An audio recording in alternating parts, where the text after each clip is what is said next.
I paid thousands of dollars in courses to learn what you're basically teaching on your podcast for free. What you're putting out there is so valuable. So, I just really want to acknowledge you, and I definitely send everyone to your podcast. You were virtually one of the first mentors that I looked up to and started following. You're always one step ahead of the game. So I just wanted to give you kudos and props for that, because lots of people are watching, lots of people are learning from it. Tucker and the whole TTM crew, Dan and Chris, thanks so much for your support. I love what you guys do, and a huge, huge fan. Having this support's huge. So I'm grateful for that.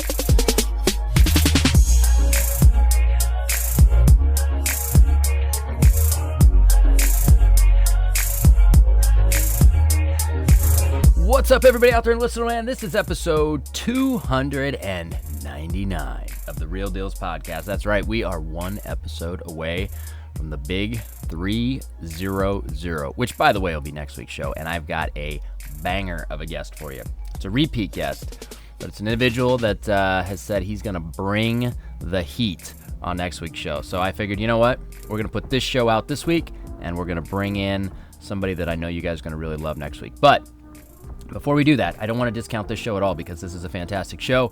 There's an individual by the name of Pozo who I've been talking to for a long time, and he's a part of an organization called PropStream, which many of you guys may have heard of. It's a great tool for real estate investors to use for a variety of different reasons. And I wanted to get him on the show to kind of really talk about how it is that you can use PropStream, because there's so much to it that I wanted to kind of clear the air and kind of get you guys that information. So within this week's show, we go through not only, who Paul is and kind of what his business looks like, because he has a very intriguing business to me. He actually lives in Southern California, and his business operates virtually in most of, pretty much only in Florida. And so he's living in California. He's running a real estate investment business in Florida.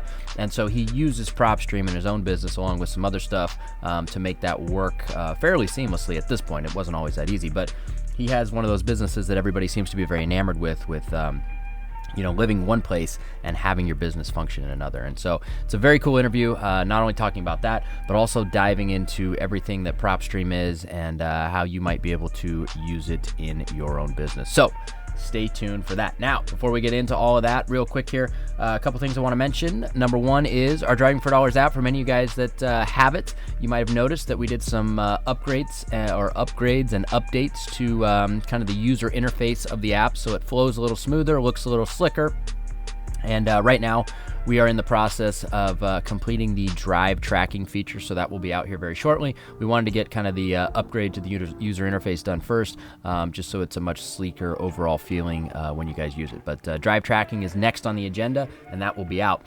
The other thing that's worth mentioning is that, with our competition's pricing continuing to go up, which, happens in the world of building apps and data and iTunes and all that stuff. Everybody gets a piece of the pie, right? We have maintained a very low price point for those of you guys that want to use either our entry-level tier for skip tracing, which is just under $20, or if you want to use our unlimited list building tier, where you can basically build unlimited number of property addresses on any given list, and then outside of the app you can run the skip tracing at a much better price, so that you can do it at scale, at bulk, and then you can use the Driving for Dollars app tool itself for only $20 a month, which is a fantastic deal. I mean, it's a no-brainer. So anyway, if you have not already, make sure you go download it. It's in the iTunes store. It's in the Google Play Store. It's called the Driving for Dollars app. We have the trademark on that, and it's the only one that can be called that. So go check it out. The other thing I want to mention is we are actively looking to add people to our Deal Finders Academy. So for those of you guys that may have heard me talk about the DFA over the years, we have a few slots in a few different markets that are open. And like I've said many times, we don't stack people on top of each other. So occasionally these spots come open, and when they do, we look to fill them. So if you're interested at all, make sure that you can go to dealfindersacademy.com, or you can go to the show notes page, click on the link, it'll take you there. And basically, what we're doing is just you set up a call with Dan, and we have that conversation. If it seems like it's going to be a good fit, then we can put you in if we have room. And just real quickly, the DFA has been around for 6 years now. It's a community that we've been running for a long time, and it's essentially an online mastermind group.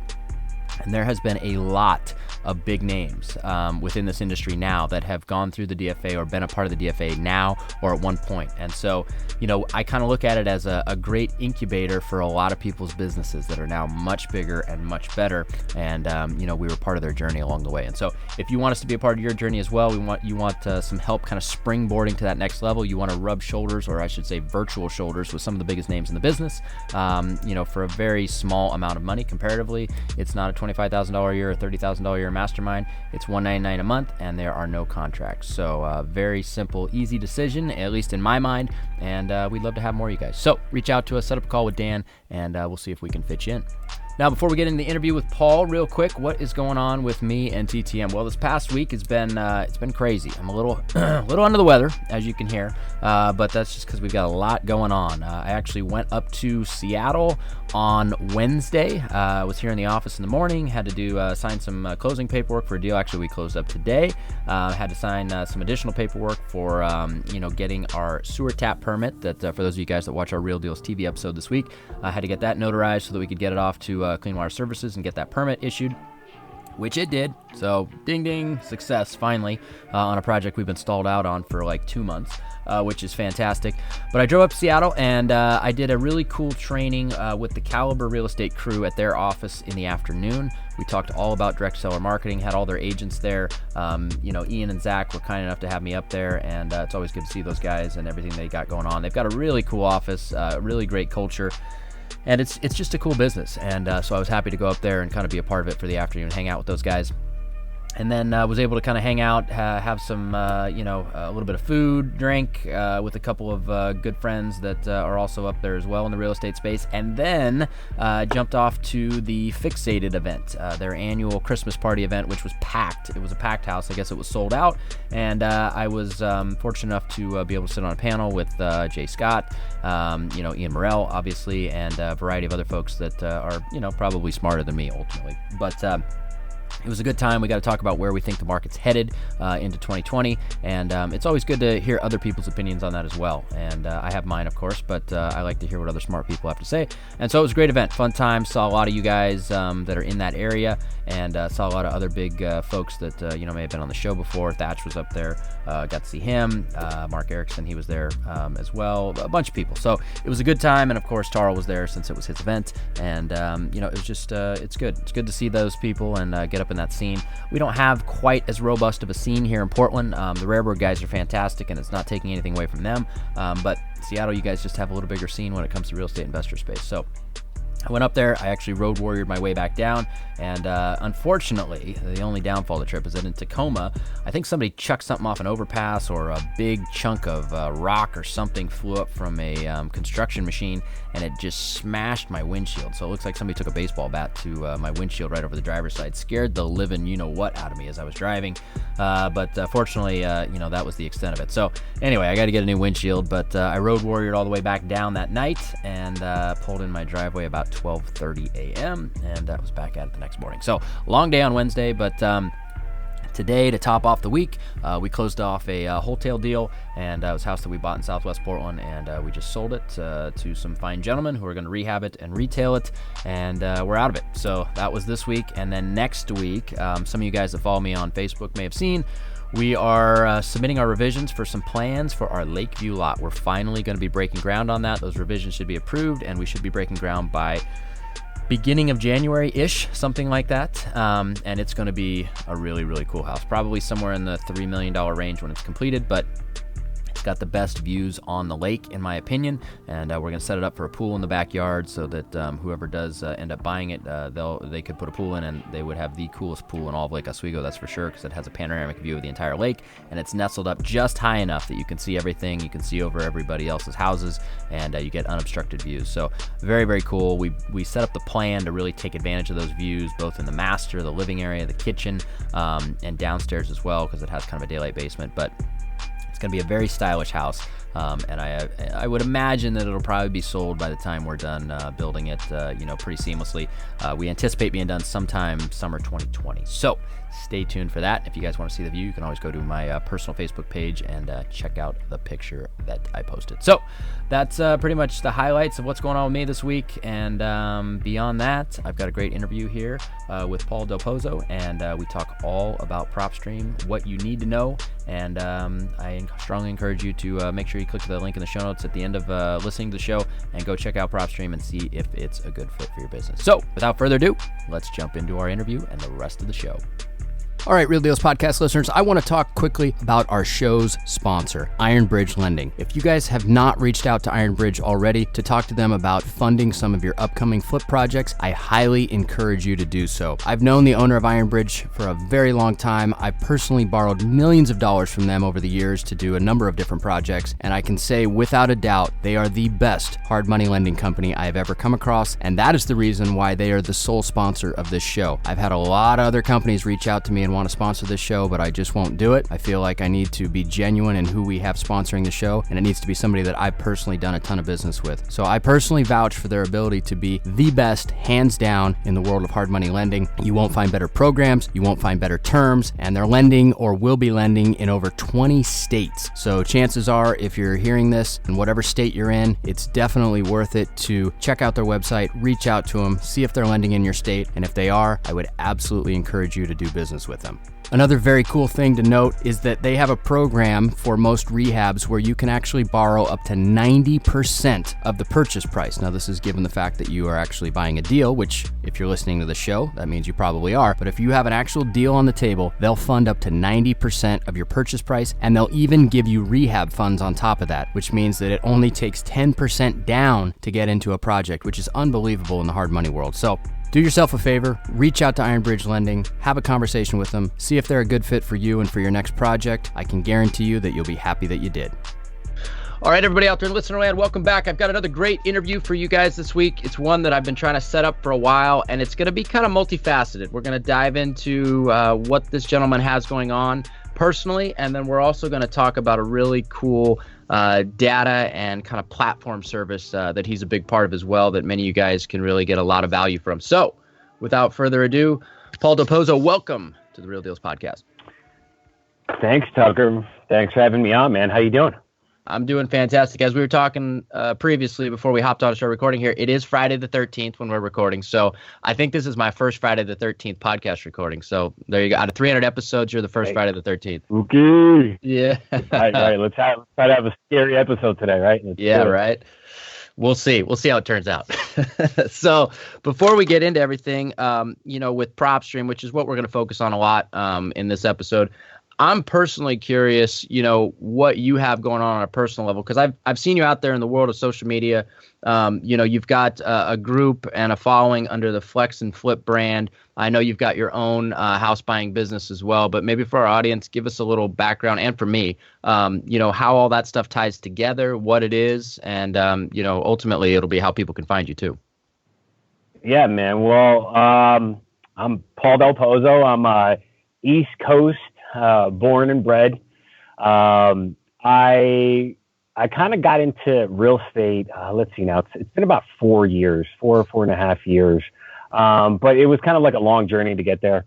I grew up, kind of typical kid, played sports, played a lot of sports. Sports was very like, my foundation growing up, showed me kind of like discipline and dedication, and grew up, went out to college, went to college and realized I didn't know what I was doing there. Didn't really know where I was going, but I always had kind of side hustles, if you will, growing up. And one of them was, IT, computers and, network installs and network infrastructure and all that stuff. I really just kind of used to geek out and nerd out growing up. And that was kind of like a passion of mine, which I was able to kind of like parlay into a business, because I dropped out of college and I said, you know what, let me make a run at making some cash at what I was doing in high school. I was making a couple bucks, fixing computers, setting some stuff up. Let's make a run at it. So that's kind of what I did. I guess that was really my first entrepreneurial kind of push early on. If you don't count my paper. So you're talking about, So you had the initial like sort of paper route that all of us entrepreneurs had something, right? We were hawking, whether it was be candy, papers, something as a young age, right? But as you got kind of a little bit older, the IT world kind of called you a little bit, and you kind of got into that as your first real entrepreneurial adventure. Right. Exactly. So, I got into, the computer gig, and then I really kind of fell into just other sales opportunities, and just found other sales gigs and growing there as a salesperson, I guess, if you will, outside salesperson, running my own business also. And, just kind of developing myself, man. And all this time, not really sure where I was going. But all the while I had been kind of, working out, staying, in physical fitness and personal fitness was kind of like always there for me. It was always kind of like my stress reliever. I was always going to the gym. And funny enough, that kind of led me into a sales gig in the sports nutrition world. Right. So I ended up in sports nutrition as a bodybuilder, really went down this whole big chapter of becoming a competitive bodybuilder, really kind of pushing that to the extreme or to the furthest that I could take it, which, I reached goals, won shows. I did this, I did that, really kind of found more a path of dedication and really finding a way to hone my skills of staying focused, right? And, all the while still working in the sports nutrition industry, still with grander ideas. But you know what, man, I had no idea what, where was I going? What was I doing? And one day as the internet has it, I found some sort of real estate thing. Some ad or something crossed my vision, and it was some sort of ad for some, wholesaling, learn how to do this or that. So I clicked, I signed up, and next thing you knew, I was listening to, wholesaling and what this was. And it kind of, it sparked a little bit of interest there in my mind. And I actually reached out to a family member who I guess through conversation over the years, he had told me he'd done some real estate.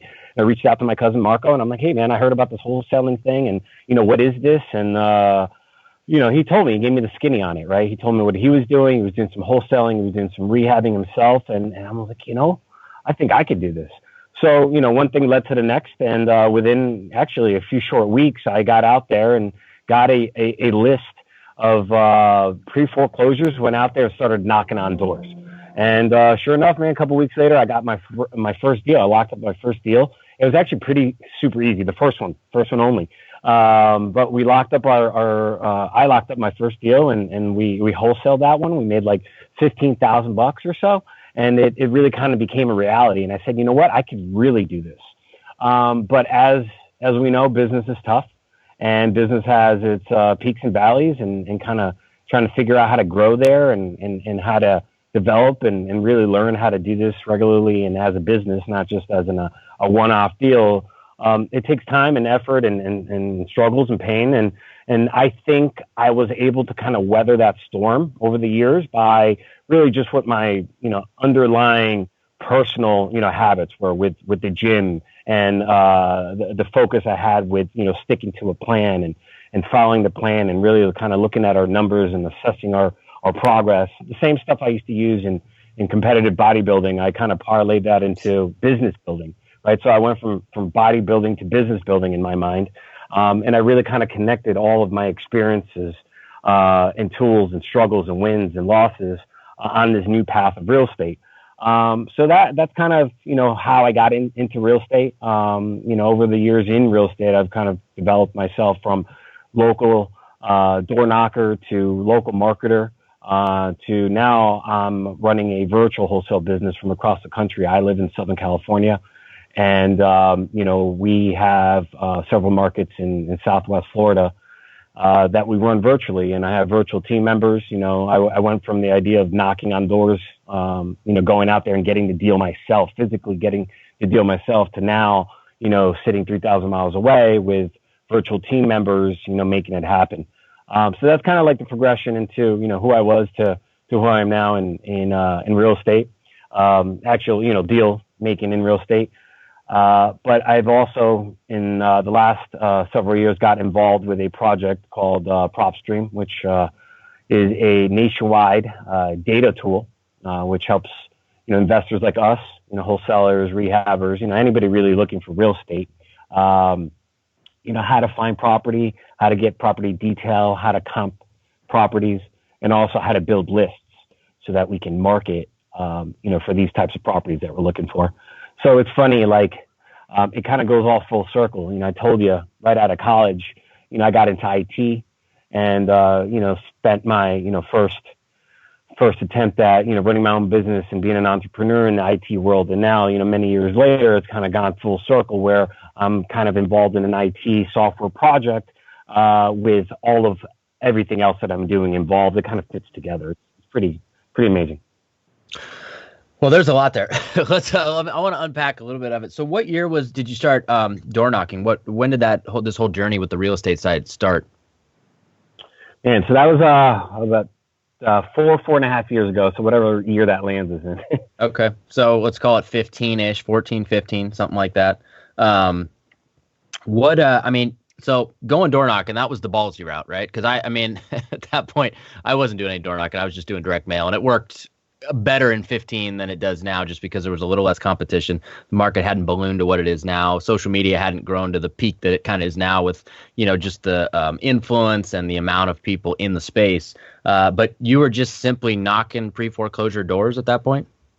Yeah, to me, in my simple mind of not really understanding the business, not really understanding that it is a marketing business, for me it was let's just go talk to people locally. And the only way I knew how was to get a local list.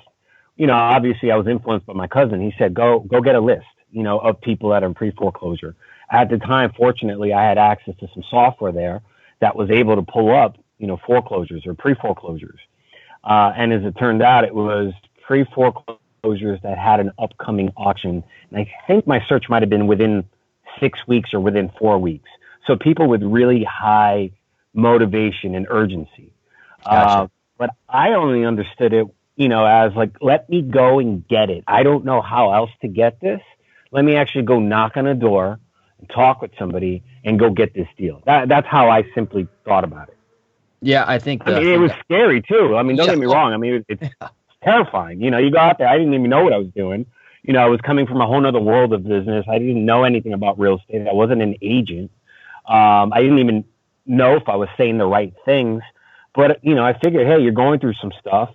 I could kind of relate, and I just had conversations, and I was lucky. Let me be honest. It wasn't like I had some magic formula. I was just able to have a conversation, and I got lucky because I speak to many people, and that can take a long, long, long time. And I'm glad and I'm very fortunate that it happened quick because it made me believe that this is real. It was now real to me, and I could actually spend the time getting into this further as opposed to, it taking a lot of months, not happening, and maybe I just would have moved on to the next thing. Right. Yeah, it's I'll call it massive imperfect action you probably took, right? You just most people don't have the balls to go knock doors. That's just the reality of it.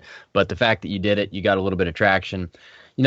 Everybody that makes it in this business, they got to get traction from something, right? And so the more action you take, the more likelihood you have of getting some form of traction, which then propels you ultimately to staying in the business, and that then leads to success the vast majority of the time, right? So it sounds like door knocking was just that massive imperfect action that you took. You happened to find a guy or a gal that you were able to connect with, and you were able to lock up the deal. There was probably equity in it, and you could flip it for the auction date, and you made $15,000. Yeah, it was the way you say it sounds real simple, but it really just was that exactly. Right. Well, that's 15 years of doing. I simplify it. Yeah. For those at the beginning of your journey, that's very complicated. What I just rattled off there, right? Because we don't know what we don't know, right? So I'm curious now. You moved to the west. You live in California now, but you're running, or Southern California, I should say. Northern California, Southern California are very different. But you're running your business virtually, and you've got a number of markets in Florida that you're doing just mainly wholesaling in. Yeah, mainly wholesaling. We'll look at any deal. If it happens to be something that's fantastic and we want to rehab it, sure. I work with a local partner out there, and he does rehabs. But the way that we've kind of run up to now, it's been mainly wholesales. How, just out of curiosity, because I know everybody's kind of enamored with the idea of being able to do this, and quite honestly, I'm really interested in how it's done successfully, because it's tough. A lot of people try and do it and they can't make it work. What do you think the success or the secret sauce or the key to having, living where you want to live and running your investing business where you want to run your investing business? What do you think the key is to making that work with now your time in the chair and having done this successfully? Right. So I think in my particular situation, it was really out of necessity, because I did move. It was fairly planned, but a little bit sped up in our natural timeline of when we were going to relocate. I had developed a network in that market in Florida, not necessarily in the exact market we're in now, but I understood how Florida worked. I understood how transactions worked, dealing with title companies. I had an education in that real estate market, right, in Florida. So when I moved out here, clearly, California is a totally different market than Florida. So there's differences, there's nuances. And sure, they're easy to learn. You figure them out. I have done deals out here in California, but really my best understanding of how things worked was in Florida. So when I came out to the California market, I still had stuff in the pipe. I continued to work it with people that I had done deals with as I was coming up out there in Florida, and they worked fine. They happened to be with people I got along with well. We had good relationships. It was easy business. So we were able to, get them a lead, get them an appointment, get them pretty much set up to close something. And that really kind of started to set up plant the seeds in my mind where, I have this infrastructure out there. I know that market. It's not like it's just a random market out there. That's a whole nother thing. Let's see how this can work. And I'll be honest with you, it hasn't been easy. But I've also built it up and ran it the way that I want to live my life. Meaning, how do I want to have my day, my regular day? And it might be completely different than you. Your background right there. You're in an office. I don't want to have an office like that. I don't. That's not how I envision. It's not my vision of a company. So I've kind of built what I want around the vision of how I want my day. So I like to work from home. I like to be remote. I work from my truck. We go to the beach, spark my Wi-Fi, and communicate with my team. That's what I want, right? So I started putting the pieces together, the tools together, trial and error. I've tried to create different systems and processes little by little, right? And I'll be honest with you, there's time, weeks, months that go by, and we're really just concentrating on creating the structure and the system and the process. And maybe we're not bringing in leads, we're not bringing in deals, but we're working on the system, right? So I spent about a year kind of developing, crafting, hiring people, right? So that now we have a system that works, right? Works for us, works for me. And I've created a whole virtual system. We have certain tools that we use to communicate. We have certain schedules on how we have meetings. We know when and what is going on at all times. But we built it in a way that it's using the tools that are out there. Look, it's going to be 2020 soon. We have the ability to we have the ability to use them and really leverage the technology out there to be able to get on the phone, have conversations, get images of the homes. So really just kind of building out these systems, using the tools, and really spending a lot of time on choosing the right people for the roles, right? Like the right virtual lead manager that I have, the right virtual acquisitions manager, right? So we have a model where we close on the phone, right? And that took, it takes training and developing the player, on our team to do that. But so far for us, it's worked out well.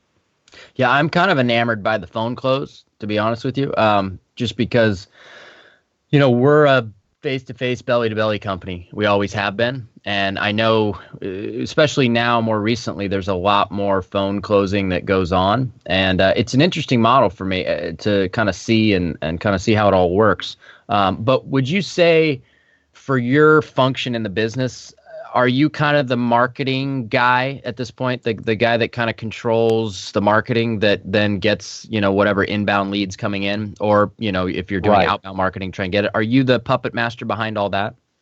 At this point, yeah. So I look at the marketing. I monitor what we're deploying. Keep an eye on our KPIs.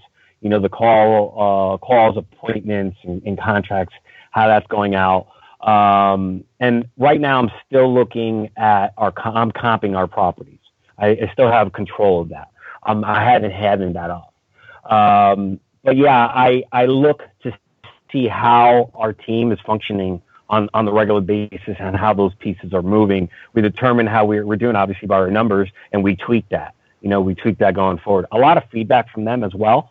And I think the way that I've hired people that are really taking ownership of their position. I reward them, for that role. And it's to me, to be able to create a business like this, I really got to empower that team member and feel like they can, really have like an opportunity to be able to work from anywhere as well. Like I am.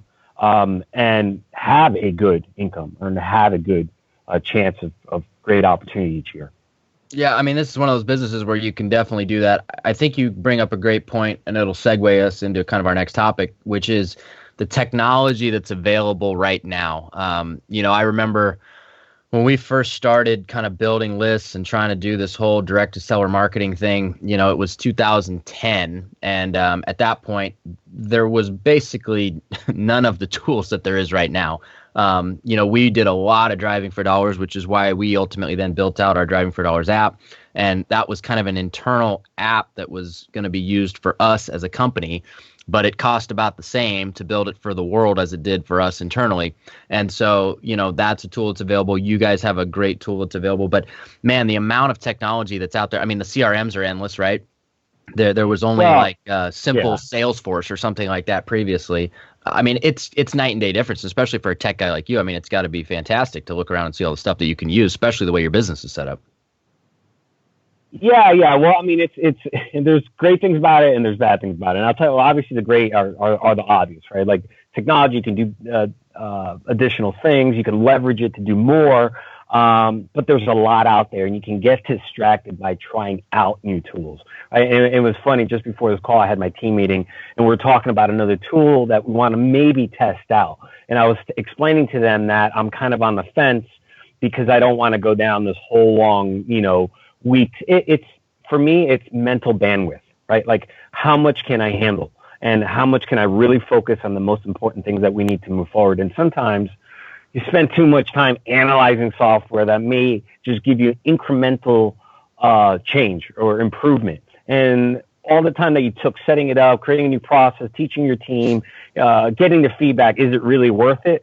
So at this point, I wait till tools are a little bit more seasoned, and I've heard overall good feedback before taking a leap, Yeah, for sure. And I agree. There's a little bit of shiny ball syndrome, right?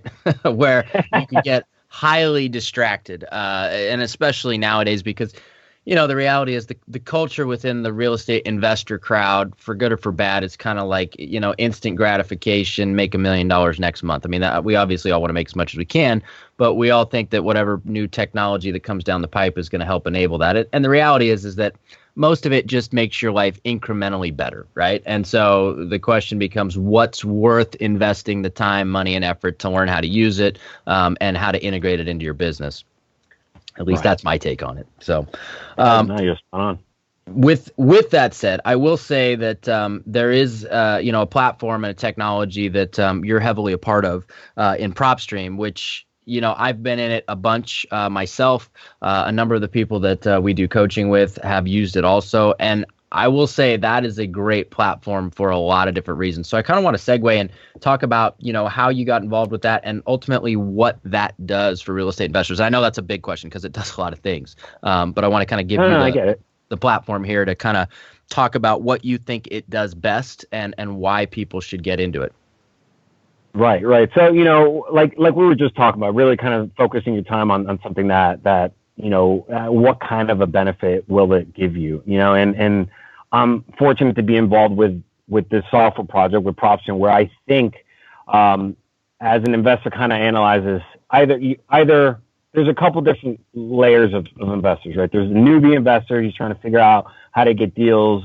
There's the investor that has gotten a few deals. He's looking how to scale that up. And then you have like the serious top level professional investor that's like, all right, how do I take it to the next step and really scale this up, go to other markets, go nationwide, whatever, right? The cool thing is there's a little something for everybody within our platform. If you're looking to just understand properties and just looking to get some details, PropStream has the ability to actually just search. You can simply search for property, and then bam, you get everything and anything that you really want to know about it, like details as far as your taxes, the mortgage information, value, all the building information, everything you need to know. And then you can get into looking at comps, right? Which is, of course, super important for us, right? We need to be able to comp properties, comp leads that come in. And this, of course, is good for anybody, whether you're a newbie, whether you're a more advanced person. If you're an advanced person, you kind of look at this tool and you're like, all right, how do I streamline my business? How can this help me? We might have some of these tools that we're using. We have MLS, but do you have MLS access everywhere, every county? Do you have MLS access throughout your state? Are you getting leads that are coming in from the state next door, and are you just kind of chucking the lead? So now, even for that more advanced investor, okay, now you have the ability to go in there and start comping properties everywhere. All this to say, it's a very exciting tool because it gives the investor of many levels the ability to go in there and really research properties, really understand what's going on by the comps, intelligently be able to run your comps, and really generate your marketing material, your marketing lists, so that you can, put it in action so that you can get these properties in. Yeah, one of the things or a couple of things that stood out to me, which I found to be pretty cool, that otherwise are much more difficult for investors to get, because the whole idea behind these technologies is just, let's make the hard stuff easy, right? In certain ways. And so, like, you guys, I believe you can pull a vacant list for virtually any market, right? Yeah. I mean, I'm pretty honest too on there are areas that we do have little gaps, but for the vast majority, I mean, we're covered throughout the entire country. One thing I noticed, though, is that you guys could actually get the vacant list in and some data in, I believe it was Kansas City. Where was it? One of the markets where it's very difficult with like the list source of the world because of data issues. So I remember one of our students used it for there, which I thought was really cool. The Carolinas, I believe, right? North Carolina? Yeah, there too. But then one of the other things that I thought was cool, and when we kind of walked through and did the demo, and I've heard many other people use it too, was you can pull properties that have like different types of liens against them as well, which is kind of you guys are kind of alone in that category in terms of technologies that I know of that can easily pull that. Yeah, that's an exciting, file or data point, right, if you will, in there. Properties with liens attached, and that can either be like a tax lien or a mechanics lien. And then you can also sort by the amount, right? Like sometimes properties have like $100. And it really, look, it comes down to how big of a net do you want to put out, right? Because if you're going, for instance, in our business, we just go after all the liens. But if you're trying to kind of minimize or have more of a niche list, maybe you're going to filter out, liens at $100, right? Maybe there isn't that high of motivation. Maybe you can concentrate on the ones at 1,000 and over. So that's really exciting. And recently we've added delinquent property tax filtering in there as well, so that you can take a look at whoever hasn't paid their taxes from that year forward. Which I got to give you guys props on that, because behind the scenes, that had to be a massive undertaking to be able to get that information at scale. I mean, it's really nuts. I mean, we probably don't talk enough about that sort of stuff, but really the back end of PropStream, it's a beast. And what you need to understand is there's a ton of data on our back end. And it's not a matter of just having a lot, but it's really a matter of how all that is like normalized and how it's all handled in the database and how efficient the database runs, so that it can work quickly. Because if you take a look at PropStream, how quick you're able to pull up records, right, from area to area. There's other resources and tools out there. It might take a minute or two, or they have to send you an email to let you know the thing is finally done. We can go from here to there really quick, and that's just the magic of our engineers on the back end, really developing strong infrastructure internally for software. For sure. So real quick then, or maybe not real quick, you can go as long as you want, but for those people that are out there and they kind of want to know, what do you think the core competencies or the best reasons to kind of utilize PropStream in their business are? How exactly do you utilize it in your own, that you think, because you've got 3 buckets of investors, right? You got newbie, you've got middle guy, you've got pro, and they probably all use it just slightly differently. But what do you think those reasons are that people should be most aware of, and how to best use PropStream as a platform for their business? Right. So I'll give you my perspective of running a wholesale business and how we use it. Right. So that might be, a good connection to your audience. So for us, we use, and I only use PropStream for our data and for how we comp, just because it's out of principle, I want to use our tool. And, with our tool, we are having success by using it as a way to verify properties that come in. So in our CRM, let me take a step back. So we pull our lists from PropStream, right? So it's a list generating tool, right? And we have filtering in there so that you can go after a certain type of property, whether it's very broad, non-owner occupied, or properties with high equity, or very niche, properties with liens of 1,000 or more of a certain year or certain room count. You can get very, very micro on what you're looking, or very large net, right? It depends. So for us, we go very broad because we happen to be doing texting and cold calling. So we need a large data set. So we get a large list. We then put them into play in our marketing.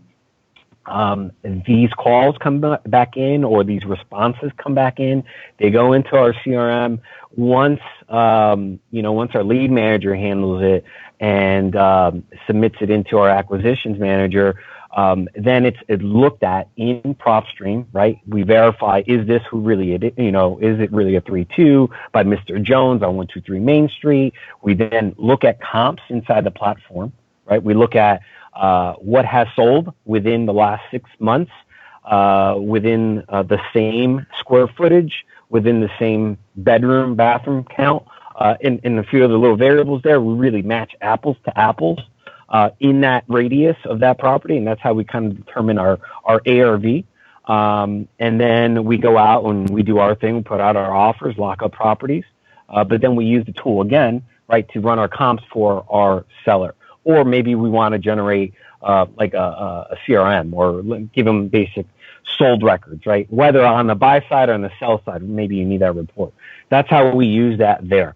So that's kind of the full circle: pulling lists, checking the property details, then comping the property. And that's our everyday use of the tool, whether it's daily, weekly, or more long term when we're pulling lists, whether it's quarterly or every month. Very cool. Yeah, it's it's robust. That's why I ask, right? Because everybody can kind of use it for a little different things depending on how their business is set up. But I would say the core competency, for, let's say, a wholesaling type business is just like you described there. What were a couple of the new, I know you guys put out a couple new things this past month that you were working on. What were those, just so we can highlight them for our listeners? Yeah, enhanced MLS data. So we have a MLS sold record data throughout the country. So that really helps in non-disclosure states, where we're getting that those records are just impossible. Now you can actually look at the MLS sold and really kind of look at the pricing, run your comp that way. That's very helpful. Enhanced filtering set inside of the list making component of the application, where there's just much more there you can look for. There's commercial property we can look for. There's land that you can look for. I mentioned before the property tax delinquents. That's a new filter set in there. I'm probably missing a couple there in the filters, but we've enhanced that. Also work more, like I mentioned before, really on the back end on how it runs and how smooth it is. A lot of data pulling up really quickly. And lastly, I'll mention we enhance the way that we comp by giving you images, right? So you can actually look at MLS active properties, look at the images. So you're looking at all the MLS images to see what's the level of rehab on that property. Many times when we buy, we're looking at, all these other properties that are listed around this subject property. What do they look like? Are they rehab all the way out? Or is it just a quick, 1-2, rental type rehab, right? So that's very helpful in being able to look at that quickly. So we made that better in there. Fantastic. Yeah, I give you guys massive props for what you've built on the back end. I don't think a lot of people understand what it takes to build something like that. We do, having 1 foot in the technology side of the business, but just aggregating the data for the property tax delinquency alone that's a huge undertaking. So I give you guys a big applause for that. Yeah, thanks, man. That applause really, like I said, goes to, the guys on the back end, our development team. It's high fives to those guys. Without them, putting this together is crazy. Yeah, for sure. So I want to recap real quick before we, call it here. But, there's a few things that jump out at me that I really hope the listeners get as far as value. And even if you've got, another platform or you use different platforms for maybe comps or what's on the market or even researching a property, it's way worth it, in my opinion, to have PropStream just for a few things that you mentioned there, if not everything. But obviously getting the sales in the non-disclosure states, that's a big pain in the butt, right? If you don't have MLS access yourself and you can't get that data, getting property tax delinquent, or delinquent property tax properties, having been down to the counties and the cities and wherever it is that you need to go in order to get that information for your market, and then to be able to take the information they give you and convert it into a way that you can actually understand what it is you're looking at, and then figure out, how to market to those properties based on your interpretation of the data they give you. That's a very difficult, time-consuming, weeks-long process in a lot of cases. And so to be able to kind of shortcut that alone is huge. And then, of course, being able to easily pull lists of properties that have additional type liens, like mechanics liens, tax liens, things like that, attached to them, that's a huge plus as well. And without a platform like this, just a giant pain in the ass, to put it lightly.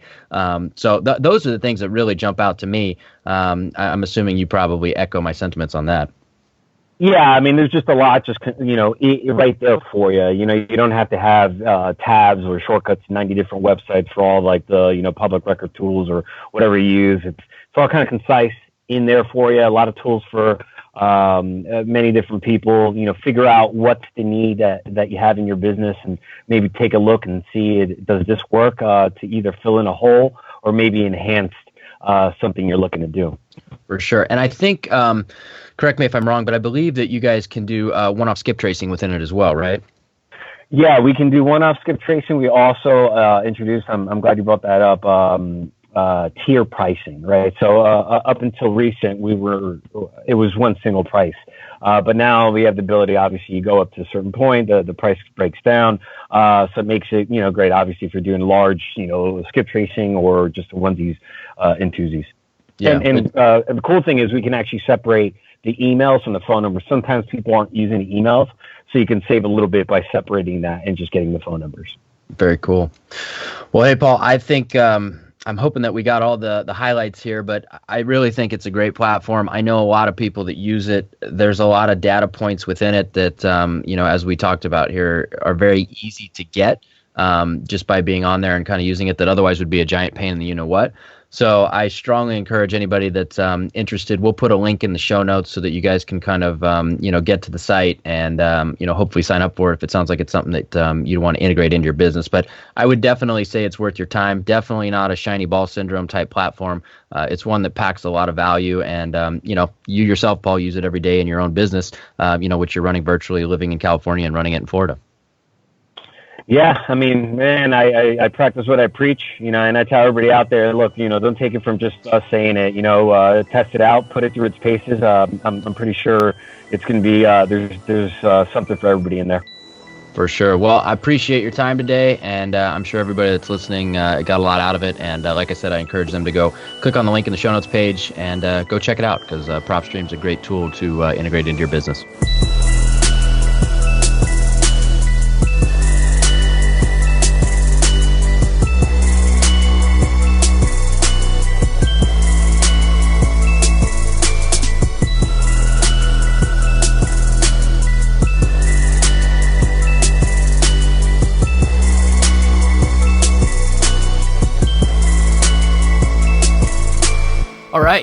you guys think, huh? Hopefully that clarified what exactly PropStream is, what it does, and ultimately how you can use it in your business. Couple things that, takeaways from the interview.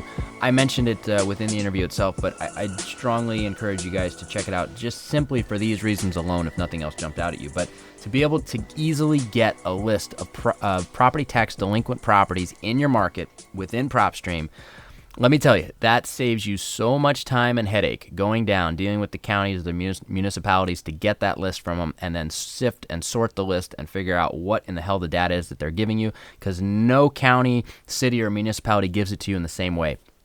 So you have to then take that data, try and interpret it, figure out who's actually worth marketing to and who's not, based on how far behind they are in their property taxes. Beyond schmoozing the gal at the front desk to try and get her to actually send it to you or put you in the lineup to have it sent to you, it cuts out so much brain damage. It's unbelievable. To be able to pull a list of properties that have mechanics liens, IRS liens, state tax liens, things like that, I mean, that alone is pretty damn cool in my opinion. A very difficult list to pull otherwise, and just everything else that they've got going on. So, and then of course the non-disclosure state data.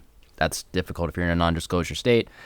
It makes it so easy to get that data that otherwise is very difficult. So make sure you click the link in the show notes page. If it sounds at all interesting to you, go check out PropStream.